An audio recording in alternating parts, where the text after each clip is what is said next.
Welcome back. Alright, welcome back to another video, everyone. So we're going to start this with A Way Out.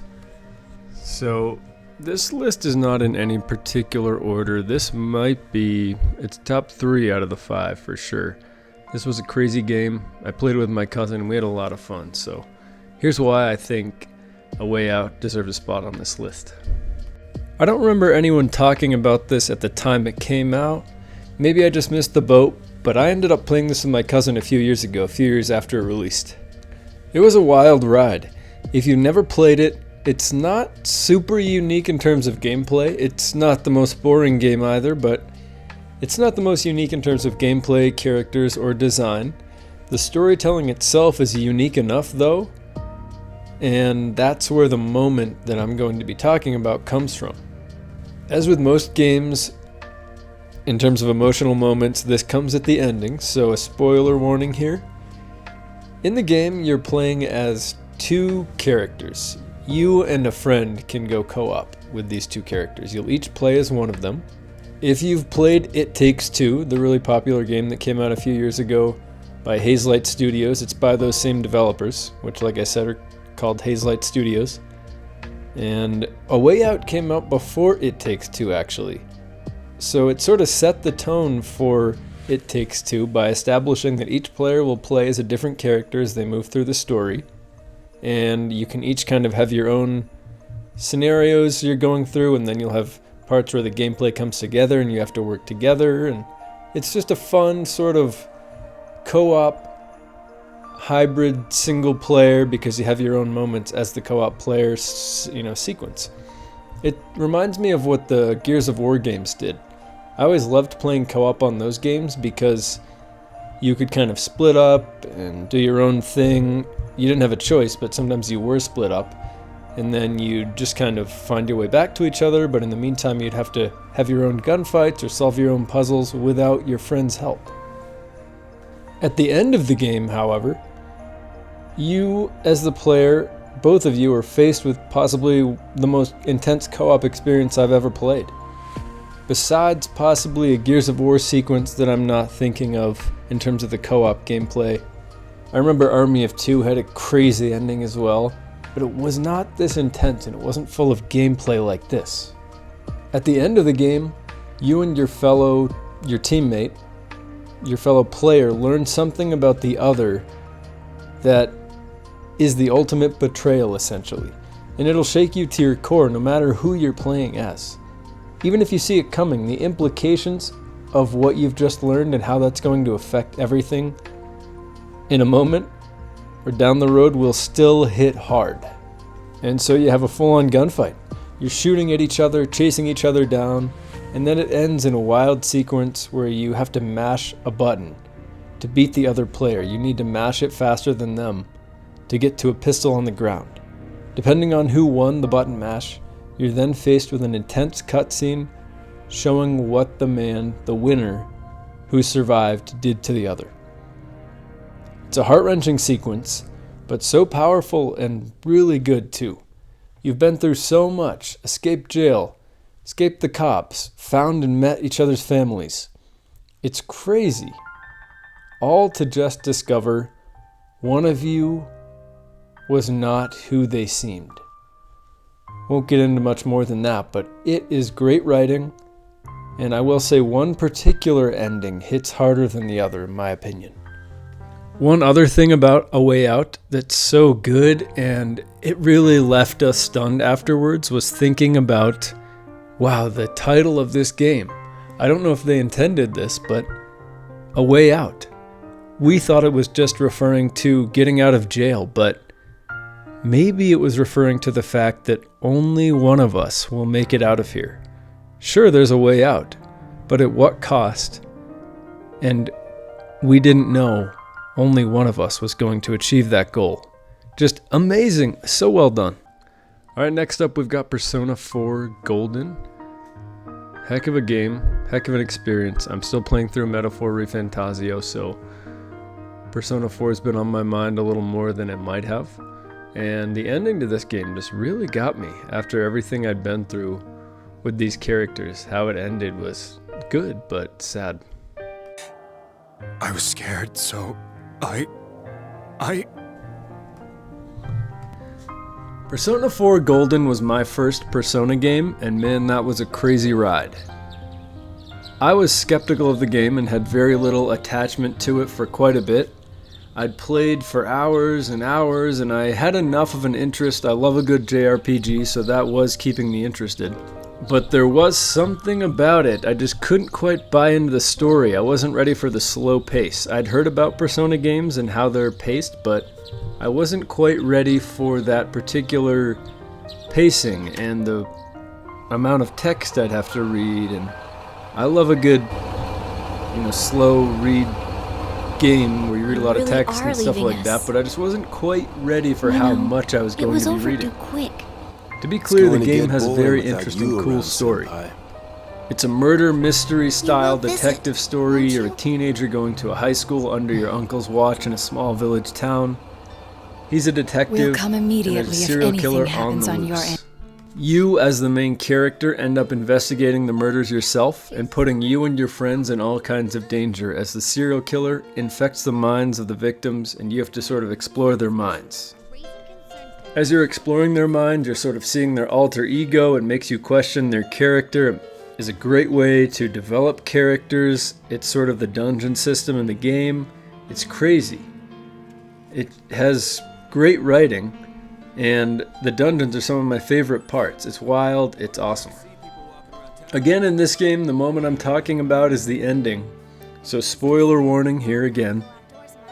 You become so close with the characters as you're traversing the dungeons, or in other words, their minds, and you're building your relationships with them as you talk outside of those dungeons. There's something so emotional about the end. Most endings are emotional, but this one in particular hit me. You've solved a murder. Many murders. Even then, you maybe didn't quite solve it. Depending on the ending, there are multiple endings. It's a crazy time, but either way, you've seen people die. You've been betrayed by people you thought were allies. You've been through so much together. And at the end of the day, reality strikes, as it always does. The school year is over, your time with your uncle and your cousin is over. That's it. You take the bus and you're gone. Will you ever see these friends again? I, as the player, just spent dozens of hours with them, and that's it, they're gone. It's going to get boring. There's also something tragic that can happen to one of your family members. You will visit. And then you see how that family responds to that. And just that ending cutscene, there's a little cinematic immediately if anything happens as on you're your leaving end. on the train. Be sure And to as take you're good care of watching yourself. them go and they're sort of waving at you, saying Take their care. one-liners before you get on. Keep in touch, okay? I'll reserve a room for you at the Amagi It just Inn really next hits time you, and it come. hit me. I Well, I'll immediately see ya. found myself thinking, You really helped us out with lots of I stuff. want a sequel Thanks, to this. partner. I need to see these people again. So now we've got Armored Core 6. This was a heck of a game. I think a lot of people tried this out that had never tried a mech style game, and I was one of them, and I loved it.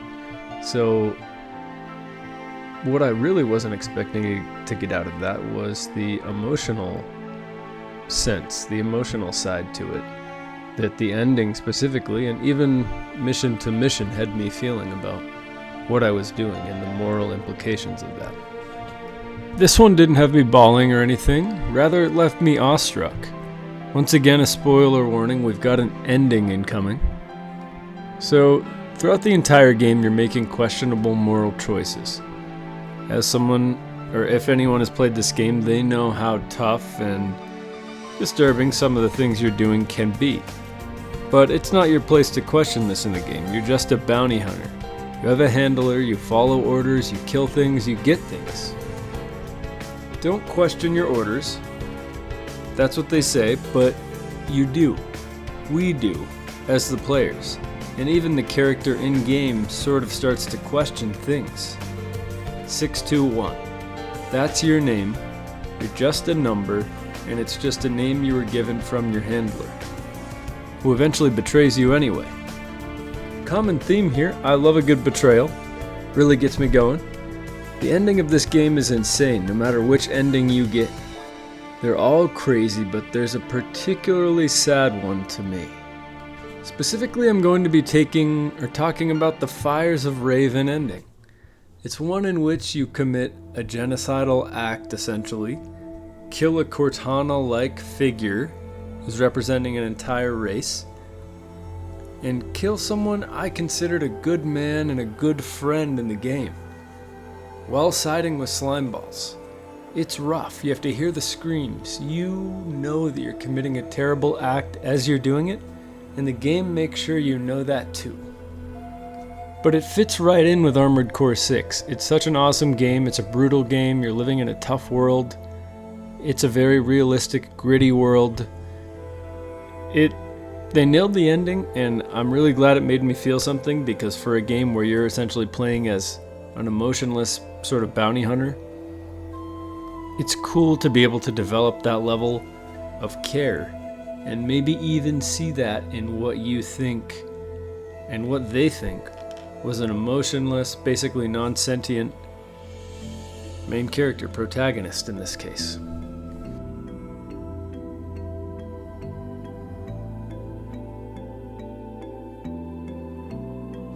Now we've got Red Dead Redemption 2 on here. I couldn't not do it.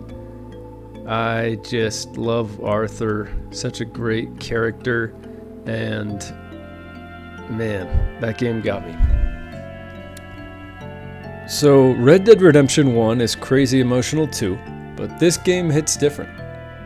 This game has multiple moments, tragic moments, that I certainly could have selected, but this one is not at the actual direct ending.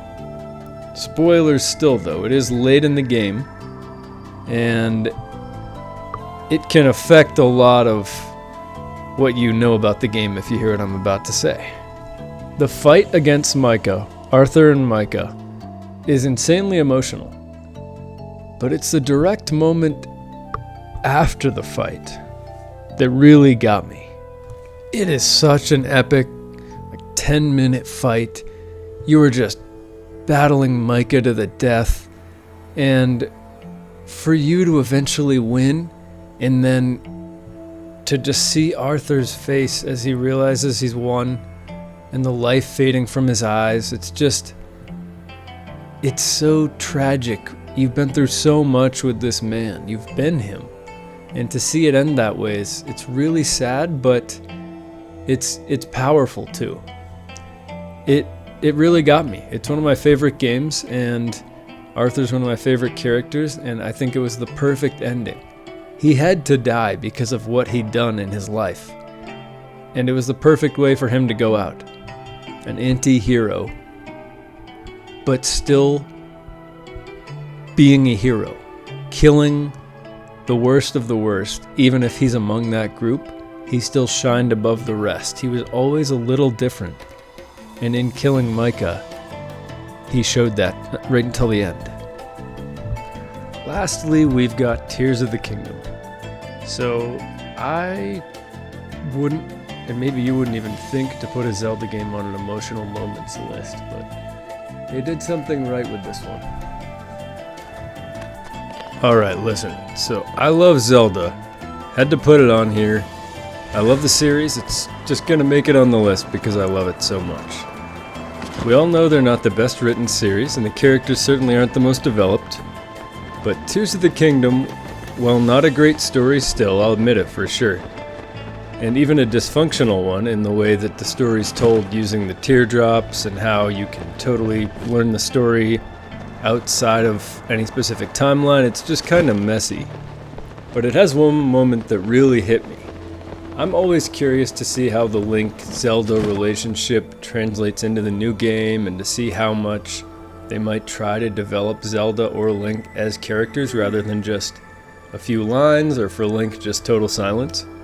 And in this one, there was a lot of character development for Zelda, and even a bit for Link, but Zelda really, a lot of talking and learning more about how selfless she is and what she's willing to do to save the kingdom. If you've played the game, you probably know the one, because it's really the only emotional moment in the game as far as I can remember. There are some, fairly heart-wrenching betrayals and moments like that when you're looking at the teardrop memories, but there was one moment that really just struck me. So spoiler here, it's towards the end of the game, as they are. It has a nice setup, the music's perfect for it, it just hits at the right time, it ties into the series lore in a beautiful way, just sort of hearkening back to Link saving Zelda and just Zelda making the ultimate sacrifice. So to get the Master Sword, you essentially pull it out of this light dragon in the air, and you realize that that light dragon is Zelda, and she's given up her life to save Hyrule from Ganondorf. And along the way, she's shed tears that you are then watching to learn exactly what happened. And it's so well done. Like I said, the storytelling itself is not well done, but tying in Zelda's ultimate sacrifice to the way that Link is learning about the lore is really well done. I hope that they can continue to carry over those emotional impact moments into the next game, because it was really awesome. And a lot of the Zelda games don't really make me feel things besides, holy cow, that was cool, or that's epic, that was fun. But in terms of emotion, they just don't really strike that chord. But Tears of the Kingdom, even the name of it, knowing that the Tears of the Kingdom were Zelda's tears after she made the sacrifice, it was just really well done, and it did hit me once I realized, holy cow, I put well over 100 hours into this game, and now I'm coming to this conclusion and realizing what Zelda's done. Alright, so I'm just going to rapid fire through the honorable mentions as well. So, here they go. Call of Duty Modern Warfare 2. The Ghost scene. Everyone who's played knows that. Very intense scene. Everyone loves Ghost. That betrayal was just brutal, man. I remember playing that as a teenager, and it was rough. Couldn't not put The Last of Us on here. It probably should deserve a spot on the list, but I just felt like it was a little too basic, and Red Dead Redemption 2 might be as well, but I heard that The Last of Us, the second part, Last of Us 2, is maybe even more emotional. I haven't played that yet, but The Last of Us certainly deserves a spot, at the very least, in the honorable mentions. Gears of War 2, I wanted to put on here as well. Almost made the list again, that's why it's an honorable mention, but the scene with Dawn and Maria, it was just such a hard. I love that series, and I love Dawn, and it was just a hard one to watch and be a part of if you ever played that game. Final Fantasy VII, of course, what happened to Aerith was very. It didn't quite make the top 5 for me, but man, it's hard after all you've been through. Even though it's not the ending of the game, after all you've been through, it makes things scary, and it is sad. You never expected that to happen to someone that was a party member and that you formed this bond with. This is an interesting one. So Mafia 2. Now the ending really got me too. The way that it ends is just, it's unresolved. There's a certain emptiness that it leaves you with. I won't get into it too much, but it's definitely not a clean ending. You don't feel great about it. But Mafia 2, another scene in that game is when a certain character died. For some reason it got me when Henry died. I don't know, it's just so sad because Henry's a very confusing character. He may be a rat, you're not sure. Finally, it seems like he's finally going to be on your side, but then he's offed. And it's a brutal scene. And it's just, it was tough. Right in the open, too, the way that it went down. A tough scene, but great game, great series. I'm excited for the new one, but I wanted to put that one on here, too.